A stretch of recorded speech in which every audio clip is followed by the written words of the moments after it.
Pozdrav svima, ja sam Petar, dobrodošli na moj kanal. Prije samog početka videa želio bih se zahvaliti svima vama koji me pratite i dajete mi podršku. Pa možemo krenuti sa videom. Danas vam predstavljam kolač Kinder Maxi King.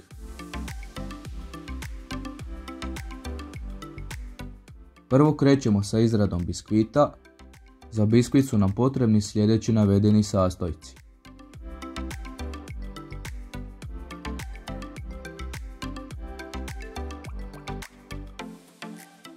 Jaja i šećer stavite odgovarajuću posudu za miksanje i miksajte sve dok ne dobijete pjenastu teksturu.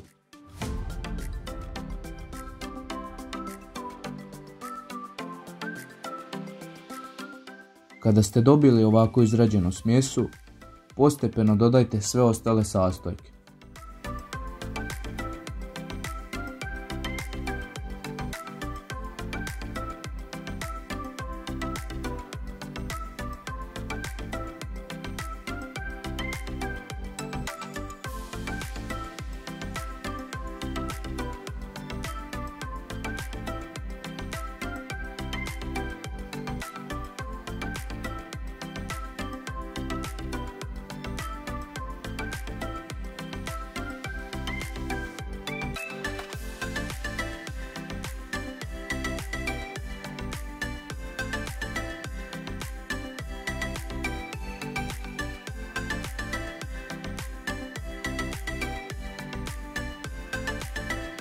Biskvitnu smjesu isipajte u lim za pečenje dimenzije 15x25 cm, stavite ga peći 10 minuta na 180 stupnjeva Celzijevih.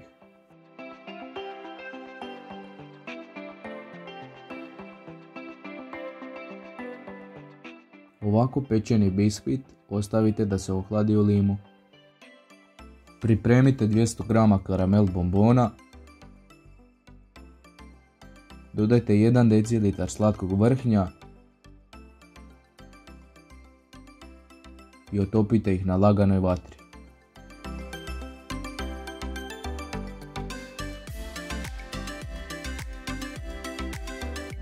Otopljenu karamelu ostavite da se ohladi. Ovako izgleda kada je ohlađena. Biskvit prepolovite po pola tako da dobijete 2 korice. Zatim ga izrežite po dimenziji vašeg kalupa. Moje dimenzije 20x15x7 cm i za izradu ovog kolača vam je potreban ovalni oblik kalupa. Kalup obložite prozirnom folijom.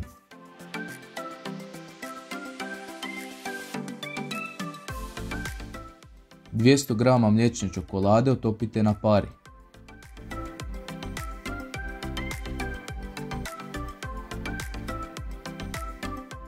Zatim sa jednim tankim slojem čokolade premažite kalup.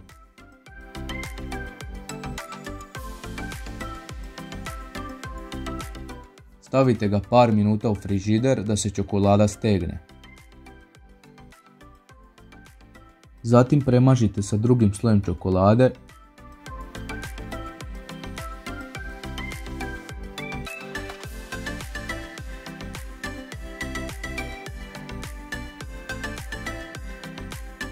I utisnite biskvit na dno i stijenke kalupa.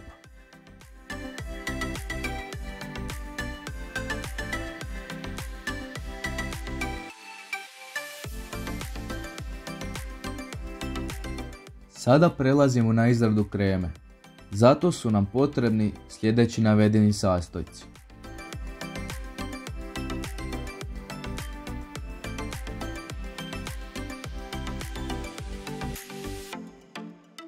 Slatko vrhnje izradite u čvrsti šlag.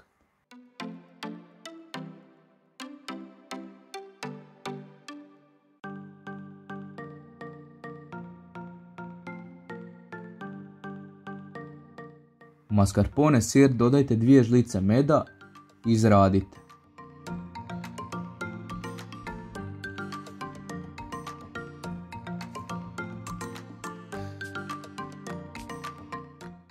Zatim dodajte otopljenu bijelu čokoladu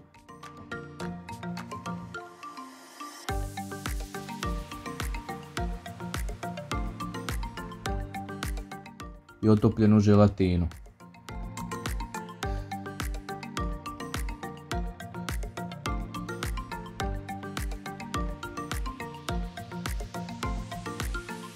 Mascarpone kremu isipajte u izrađeni šlag i sve dobro sjedinite.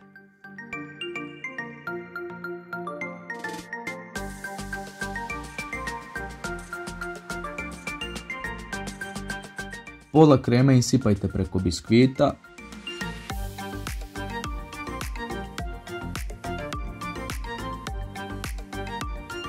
Zatim preko nje nježno rasporedite otopljenu karamelu.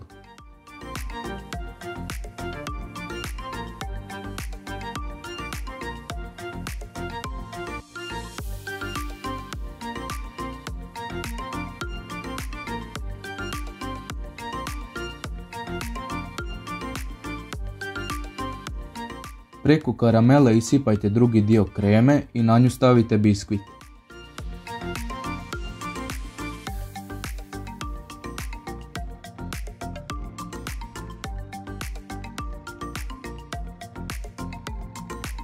Te ga ostavite preko noći da se dobro ohladi.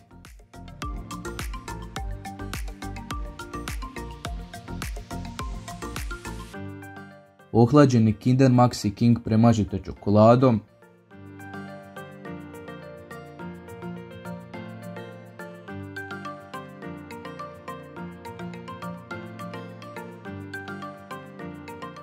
I zatim posipajte pržene sjeckane lješnjake.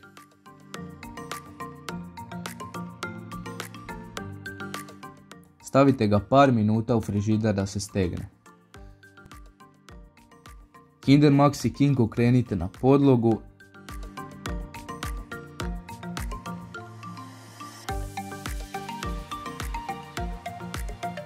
Zatim izvadite iz kalupa i skinite sa njega prozirnu foliju.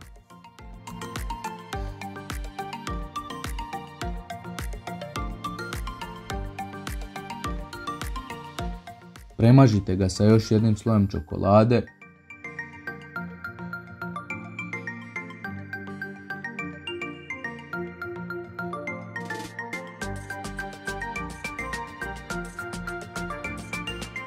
I posipajte prženim lješnjacima.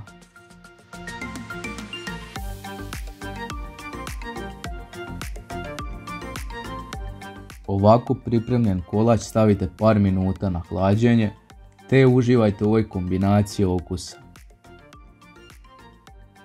Budite mi pozdravljeni do sljedećeg videa.